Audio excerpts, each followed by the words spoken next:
이 간접적으로 화면을 통해서 주고받고 계시는 여러분들, 이 시각에도 편안하십니까? 오늘 또 이어집니다. 바람이 불고 비가 오고 구름이 끼는 날씨의 변덕에 맞물려 우리 인생도 그와 같은 우여곡절을 겪으면서 살아갑니다. 그 과정에서 지나간 과거를 돌아보면서 미래를 더욱더 향상된 방향으로 이뤄나가기를 바라는 마음에서 경전도 읽고 또 유튜브도 보고 나름대로 그렇게 좀 더 잘 살아갈 길이 어느 곳에 있는지, 어떻게 하면 되는지, 이런 삶의 연속이 중생의 오늘이 아니겠는가, 이런 생각을 합니다. 불지종과 통도사 중에 감노당이라고 하는 멋진 이름을 가진 그 당후에서 머리 깎은 사미들은 주야로 독경을 하면서 새벽 3시에 일어나서 기도를 드리면서 하루의 일과가 시작이 됩니다. 3시가 되면은 노전 스님이 대웅전 앞에서 도량석을 합니다. 아침 일찍 스님들을 깨우는 목탁 소리를 도량석이라고 합니다. 도량은 수행하는 장소를 말하고 석은 깨우침을 뜻하는 이런 그 소리를 말하죠. 도량석.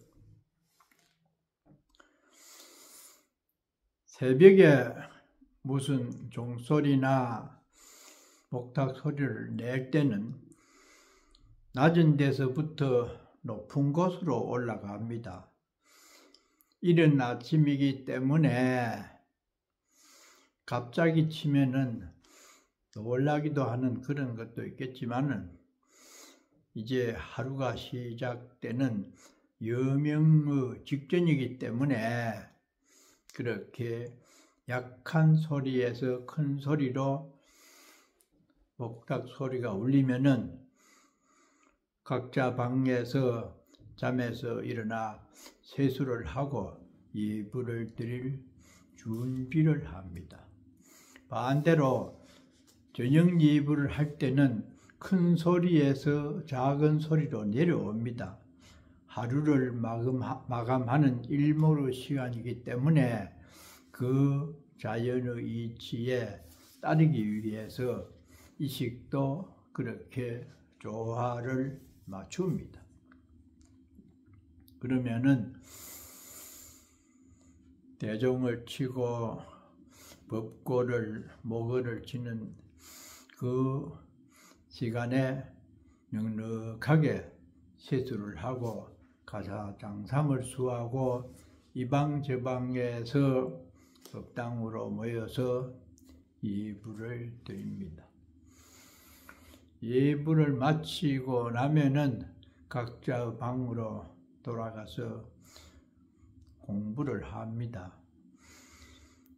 성가대학의 경우 최고의 화음반, 상반은 천자각으로, 그 다음 중간에 사집반은 원통방으로,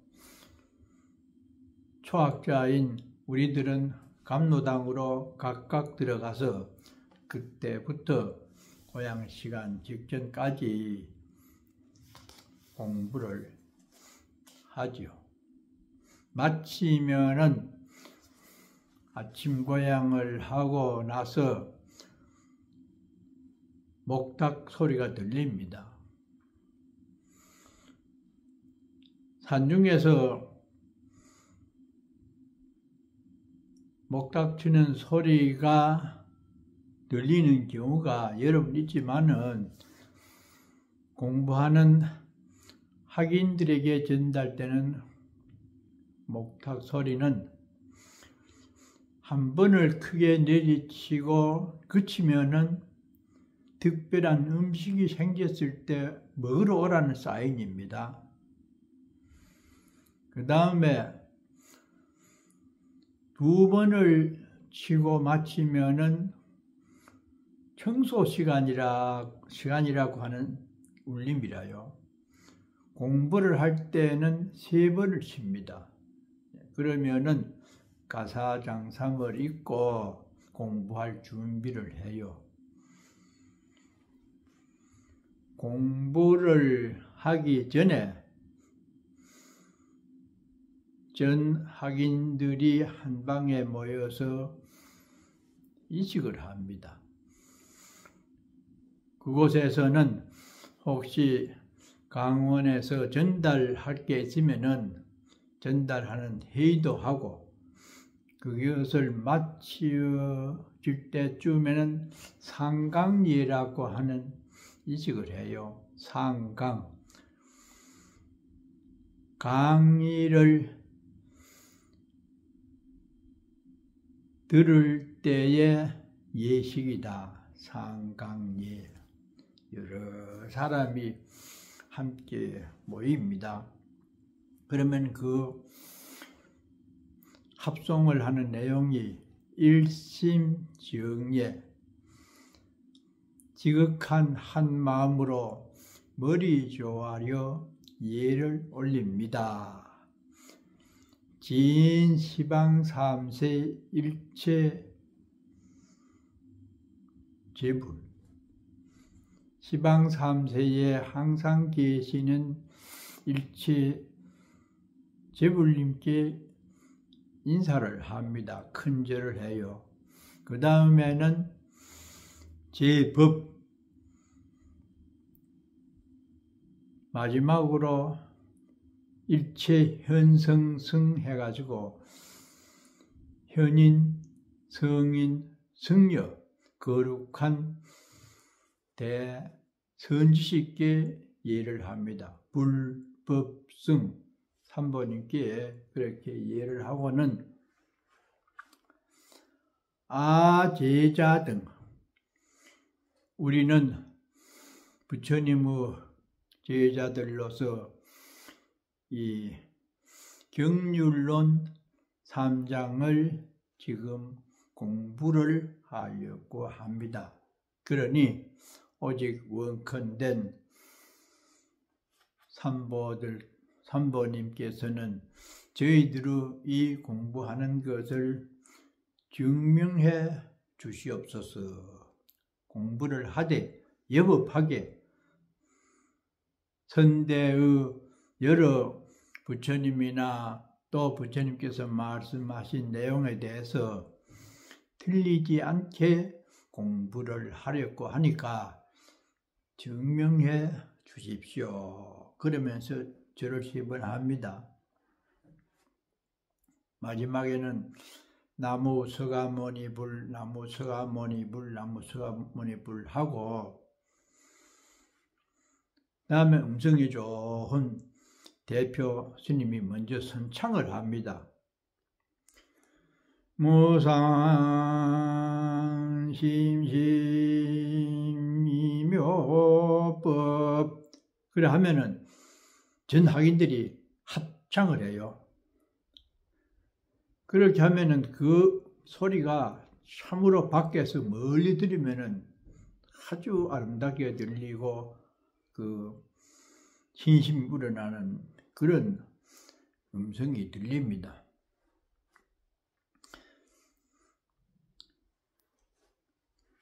그 위 없는 미묘한 불법을 배우게 되는데 그렇게 된 것은 백천만급 난조우다. 백천만급에 참 만나기 어려운 그 불법을 만나서 이제 공부를 하게 되었습니다. 아금문견 득수지, 내가 이제에 우리들이 이 불법을 배워서 듣게 되었으니 원해열에 아금문견 득수지 원해열의 진실이 원컨대는 부처님의 진실한 가르침을 바르게 받아들이겠습니다. 그렇게 합송을 합니다. 그렇게 하고는 각자의 방에 돌아가서 공부를 해요.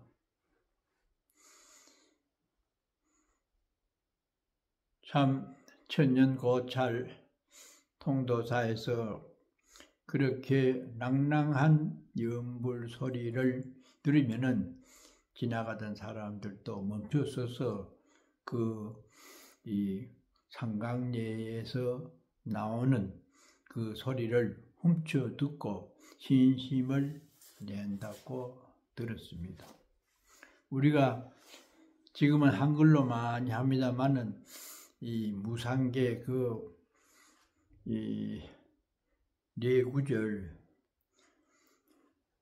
무상심심 미묘법 백천만급 난조우 아금문견 득수지 원해열의 진실이 늘 천수경에서 외우죠. 그것을 상강예라고 합니다. 끝나면은 공부가 시작돼요. 오늘은 주지삼보라고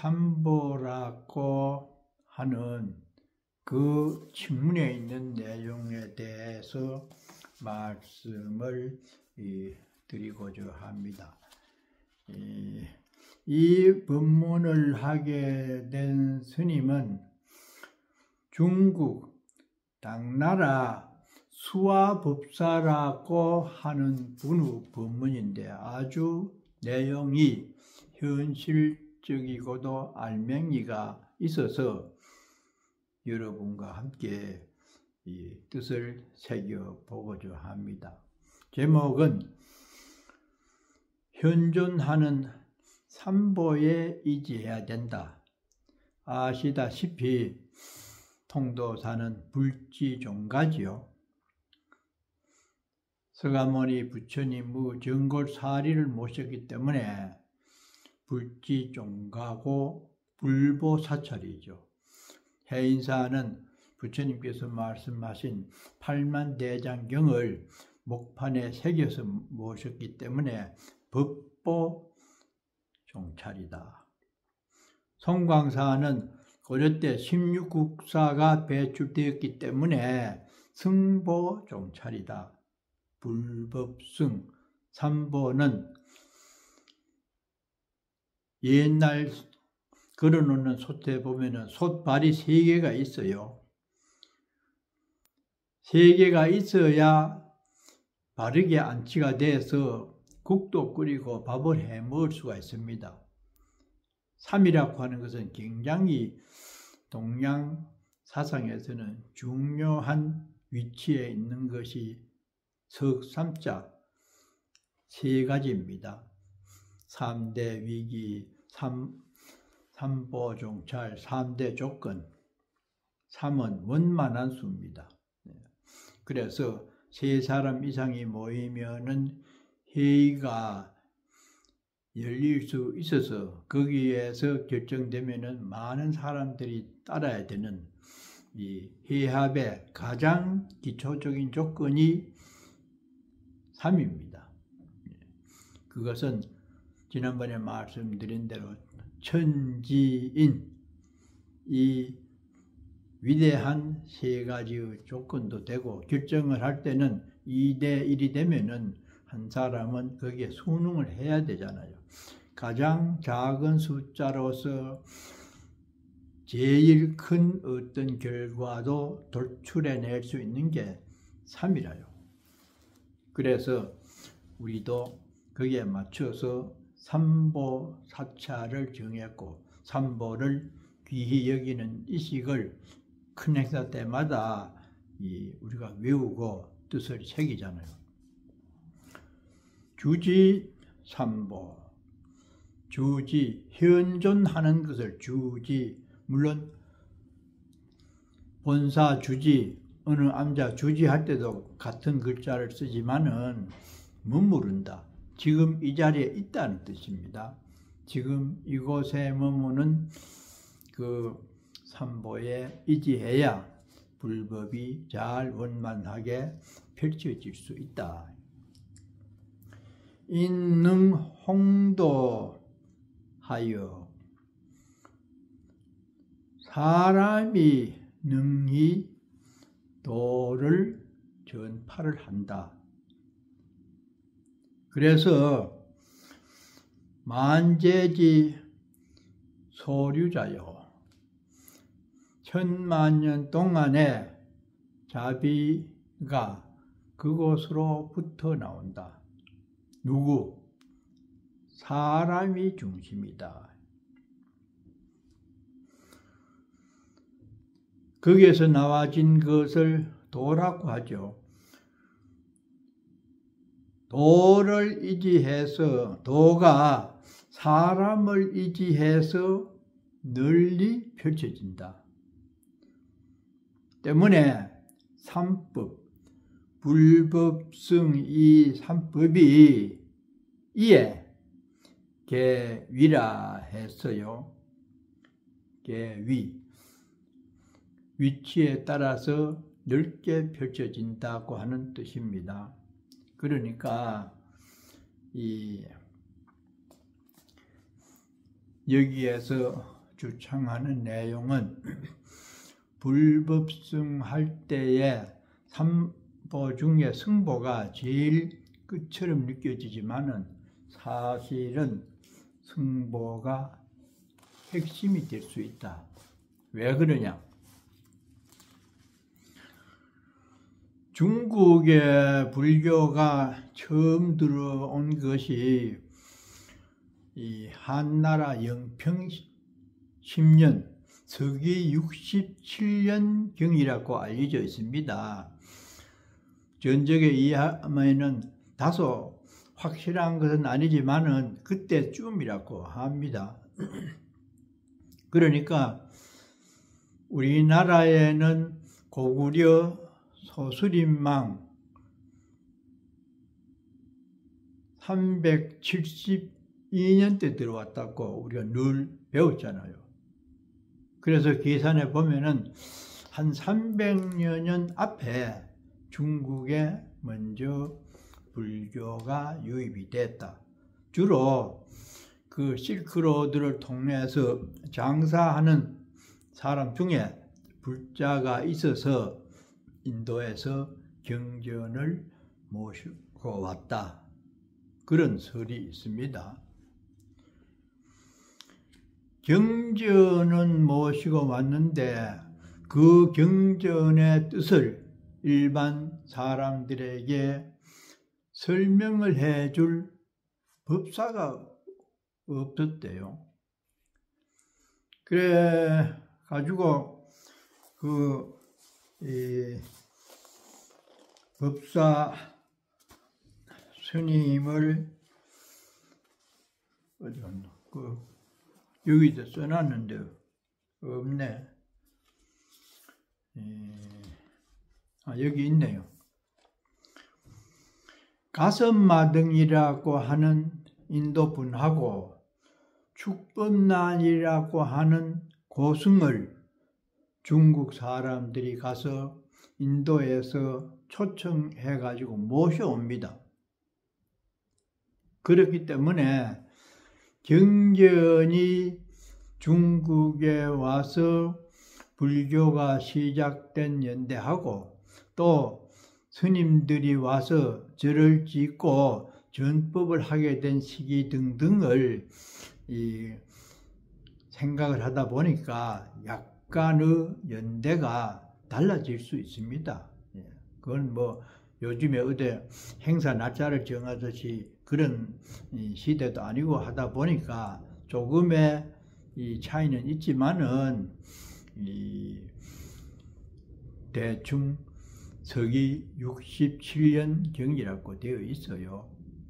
그러니까 법보, 경전은 모셔봤지만은 그 경전의 뜻을 이해해가지고 쉽게 대중들에게 해설해 줄 승보가 없기 때문에 스님을 모셔와서 부처님이라고 하는 그 역사적인 인물에 대해서 출가 동기라 하든지 수행을 어떻게 했다고 하는 그런 것들이 경전에 있기 때문에 설명을 해 주어야 되고, 또 그분이 45년 동안 어떤 말씀을 했는지, 그래서 승보가 그만큼 핵심 인물이 될 수가 있다는 겁니다. 그것을 주지삼보, 현재에 있는 삼보 중에서 승보를 귀히 여겨야 되는 이유라고 이 스님은 법문을 하고 있습니다. 때문에 여기에 나오는 내용이 그 스님들이 곳곳에서 법을 전파하니 승가의 힘을 빌려서 법을 드날리지 않았다면 법보는 사라지고 또한 불보도 증명을 할 수 없는 상황이기 때문에 승보를 귀히 여겨야 된다. 마침 제가 우리를 소중히 여겨달라고 하는 그런 뜻처럼 들릴지도 모릅니다만은 당나라 때에 그 훌륭한 대법사 스님이 이렇게 말씀을 했습니다. 비단 승가의 승보에만 해당되는 내용은 아닙니다.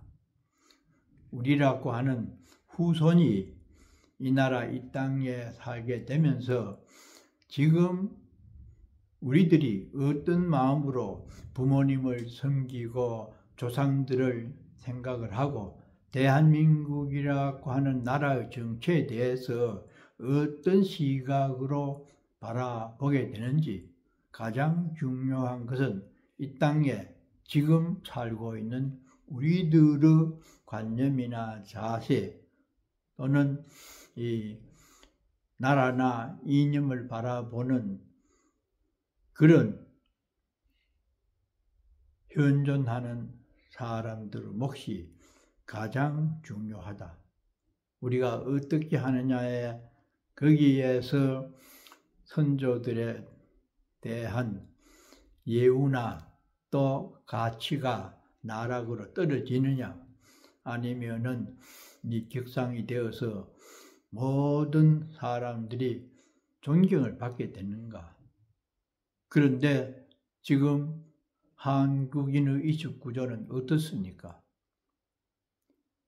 무엇을 어떻게 생각하며 어떤 자세로 이 세상을 지금 이 땅에서 살아가고 있습니까?